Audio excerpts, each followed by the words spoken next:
Hello everyone, Purgegamer here, and today I have the pleasure of bringing you my very first Dota 2 video. Now today's video is just going to be a very quick beginner's guide to Dota 2, because I understand that a lot of you guys have never either played or seen this game before. So hopefully what I can do today is just do a nice short video explaining the basics so you can go in and be slightly less intimidated about getting to play some Dota, because Dota 2 is a pretty massive game. Now there are 115 heroes, somewhere around there, each of them with minimum 4 skills normally, and if you just look at the shop here, there are hundreds of different items, and if it wasn't obscured, but you can see many different items there to buy, and it's quite an intimidating thing for a new player to see.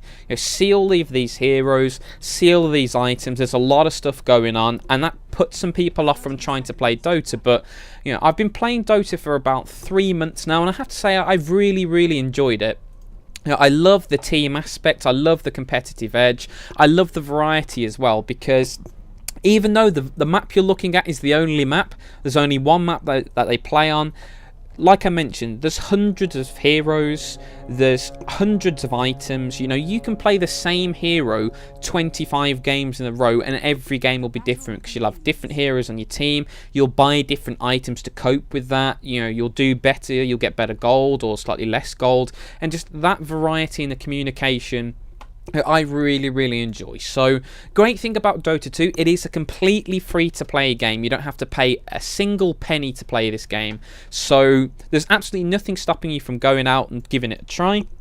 If you hate it, it doesn't matter, it's free. If you love it, well then you find another game to play. So Dota is a 5v5 hero game, and the aim is to destroy this big building in the middle of your opponent's base called the Ancients. Now there are Ancients in either base. There's the one on the Radiant team, as you can see, and the one I showed you earlier on the Dire side. Like I mentioned very briefly there are 2 teams. The bottom half of the map is called the Radiant side, and the top half of the map is called the Dire side. And the Dire side is all horrible and gunky and dying, and the Radiant side is lovely and verdant and green and pleasant. And it's the old good versus bad sort of setup to the game. Now, as you can see here, there are 3 different lanes in the map with 2 towers, as you can see, 2 external towers, one here and one here. And then as you get to the base, there is another tower and a set of barracks. Now, these barracks spawn the little dudes you see trundling across the map called creeps. And the different creeps spawn at different rates throughout the game. Creeps progressively get harder to kill throughout the game, they slightly get more health, and if you destroy your opponent's barracks, your team will get slightly stronger creeps. So a really good technique, and something that you're looking to try and do, is destroy barracks, which are these buildings here, protected by the tower, just inside your opponent's base, because if you do that, your lane in that side of the map will get better creeps, so that will help you push the lane, try and get some kills, and hopefully win the game by destroying your team's Ancient.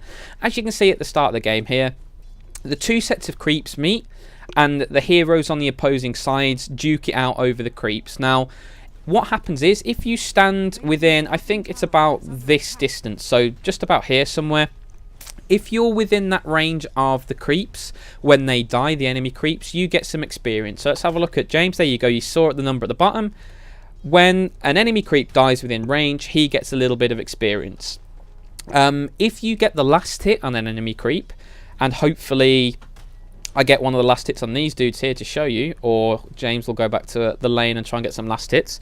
But if you get the last hit on a creep before he dies, so you can see his little health bar going down there, hopefully he times this one, boom, there you go, see the gold pop up there. You get a random amount of gold, just over 40 gold per last hit, which you then go to the shop and spend it on some items. So you have a host of different items. These are all the basic ones. Everything upgrades, you can see here. Some of them worth like 4,000 gold, 5,000 gold on that one. A mech is worth 2,306 gold. And all of these different items are completely situational to the different heroes. Some of them will get some support items. So, for example, this is an item that is very good on Leshrak, who's a support, who I'm playing. This is a mechanism. It's an active heal. So it heals friendly units, heroes and creeps in a radius around you. Very, very useful on support hero because you can go into a fight, you can pop that, you can heal all of your teammates around you, help keep them alive, help them to do some additional damage in the team fight. So this is the basics. You have an ancient you're looking to destroy, you have external towers protecting the 3 lanes heading into the base with a set of barracks in each lane. You get experience of standing next to a creep when it dies, you get money like James did there for getting a last hit on the creep before it dies, and then you spend the money on some items, and the items begin to make you more powerful, and you go from there and begin to try and kill some dudes. And this is me doing a little bit of pulling. Now I'm not going to go into too much depth of what I'm doing here because it's a little bit more advanced. If you're playing your first game of Dota, don't worry too much about what I'm doing. But what I'm going to do quickly is talk about the heroes. Now, as you can see here, this is Leshrac. This is the guy I'm playing. Most heroes have 4 abilities. Some have a lot more. For example, there's a guy called Invoker who has an entire array of abilities. He might have 20 or 30. I can't remember off the top of my head, but he has a lot. And some people might have less than this. And abilities go through a couple of different routes. They can either be an activatable ability, so a single target nuke, for example, like Split Earth, which is a stun. And I think you'll actually see me use it in a couple of seconds. So I'll stick by me and hopefully show you what I mean. But for example, you have a Split Earth, which is a stun. So you have some abilities which stun your opponent, some which slow them down, some which do damage over time, others which poison them. Every single hero has a different set of abilities, and this is the thing that makes Dota so enjoyable to play for me. All of these heroes have a different array of abilities, and you get to see one here. There's one. Chaos Knight lands a stun. I land my stun because it's on a slight delay, as you can see here. It has a 0.35 second delay before it activates, and we managed to get the kill because we chained the stuns and did a bit of damage, and that's the first kill. So every single ability has a mana cost, and you can see the 2 bars here. The top one in green is your health bar, and the blue one below is your mana bar. And every single ability in the game, apart from passive abilities normally, require mana to cast. So you can see here in the bottom right of the ability, Split Earth at level 2 costs 125 mana to cast.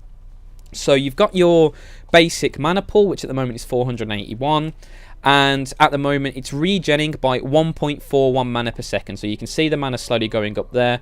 So you've got to be a little bit careful you don't spam your abilities too quickly, otherwise you're going to lose them all. But that's the basics of using your abilities. You've got some mana. Every ability does something different, be it damage or stun or slow or whatever. And if you stand next to some creeps, you get experience, you level up, you can put more points in your abilities, making them more powerful, etc, etc. And then you get some gold, which you can spend on items, which give you either different activatable abilities, because this is one of the things that is pretty difficult with Dota. Not only do you have your abilities to worry about, you have items to worry about as well. So, like I mentioned, Mechanism is an active heal. This item here called the Scythe of Vice, which if I click on it is made up of these 3 items here. So this one is unactivatable as well, so you have to activate the Scythe, click on a target, and it turns him into a pig or a sheep. So it completely hexes them. They can't do anything when they're in their little cute animal form, and then you can just put the banhammer down or the pwn hammer, and all of a sudden they're in massive trouble when they get turned into a little pig. So this is the basics of Dota. You have your heroes, get more experience, you get more gold, you level up, you get better abilities, you get better items. The items give you more health or more regen, or like that Scythe of Ice I mentioned there, an ability to hex an opponent, or all of that good stuff. So that's basically the overview for the heroes that you need to worry about. The basic aim, like I mentioned, is to destroy the enemy team's ancient in the middle of the base. So that's what you're looking to try and do. Obviously, right at the start of the game, you're pretty underfarmed. You don't have many levels, you don't have much gold to buy items, so you have to sit in lane, you have to last it, you have to get experience, and then when you start to do that, you can begin to pressure the enemy team's towers and you can try and take them. So destroying an enemy tower gives each member of your team 200 gold, which is obviously very nice. So destroying enemy towers, protecting your own towers, that gives you quite a large gold advantage. And let's just have a look at some of the game stats right here. XP per minute and gold per minute. There you go. You can see here the overall XP and gold per minute of some of the heroes. So you can see Anti-Mage's had a really bad start in the game, and you can see Viper, who's our mid hero, has had a pretty decent XP start to the game. So The more XP you get, the higher level you get, the more gold you get, the better items you can buy. So this is the big, the basic overview of Dota 2. Farm up some gold, get some levels, and then you can start to get kills and enemy heroes. You can begin to group up as a team and begin to fight, etc, etc, and try and destroy towers, and eventually pressure the racks and try and win the game. So this is just a very, very basic overview of the start of Dota 2. Once the laning stage has begun to go, and this is what this stage is called, because obviously most of the heroes in the game are sitting in lanes, people begin to move around the map more. They begin to group up as 5-man and begin to push, or they begin to try and take towers or team fight, etc. One thing I do want to quickly mention very, very briefly is the jungle. Now, each team has its own jungle. This is the Radiant jungle here, and at the top of the map this is the Dire jungle, and the Dire and Radiant jungle spawn a variety of neutral creeps, and all of these neutral creeps have no allegiance, as they're called neutral creeps. It's pretty basic, the clue's in the name. They all just sit in the jungle and they won't attack you unless you attack them or aggro them. So what you see some heroes do is just start the game fighting in the jungle and killing these, because they give you experience and gold just like the lane creeps. So for example, some heroes will just sit in jungle and farm, some heroes will sit in lanes, some heroes will be a support guy, loads of different heroes. There's 100 and something heroes. Each one has its own unique playstyle and does its own thing. So this is pretty much the basics of Dota 2. Now, I understand this is just a very, very level 1 beginner introduction. What I'm going to do is, if you guys are interested, I'm going to link a guide which was so useful to me, and it's from a guy called Purgegamer, and Purge is a very, very good Dota player, and he's a YouTuber as well. Very, very good. He does hero guides too on his channel, so if you're interested in Dota, definitely check his channel out. He does guides for all the heroes, so you can help learn which one might suit you. He shows you how to play him in a game. He's very, very good at what he does. So I'll put the guide in the description. I can't remember what it's called, but definitely worth checking out. It'll be the highest link in the description, and this will begin to build on the information I provided you here. Because if I was to do a proper guide for Dota, it would take me hours. It really would take me hours to go through all of the heroes, to go through all the laning combinations and the jungling, and take in this big guy called Roshan here. There's so much information. I don't want to overwhelm you with this massive tide of info before you've even got into the game. So all I'd recommend to do is to check this video out. If it's something that you might think you'd be interested in, go and read that guide I link in the description from Purge. Go into a game. You can play against bots as well. This is the really, really good thing. If you're nervous about getting completely and utterly murdered and stomped in your first game, and you don't want to do that, don't worry. You can just go and play against some bots for a bit, learn the mechanics, learn the controls, learn what you have to do, and then when you're a little bit more comfortable with a couple of heroes, you can go in and play against some real people. And the great thing as well is it's completely skill-based matchmaking. You're not going to be put into some pro player game and get absolutely murdered 3 minutes into the match. Don't worry. You'll be putting players in exactly the same position as you, new players or bad players. So don't worry about trying it out. And like I've mentioned before, Dota 2 is a completely and utterly free game to play. You don't have to pay a penny to play this game. So I cannot advise you to try it more. Because the worst thing that's going to happen is you play it for an hour or two and you go, this game isn't for me, and you never play it again, and you've lost absolutely nothing. But the best thing that can happen is you go out and play it and go, do you know what, I really like this game, I'm getting into it, and you find another game that you really enjoy playing. And another good thing about this, it does not require much computing power at all to use this. I'll just click on player perspective and follow me around, so I don't have to keep clicking all over the map while I'm just talking to you.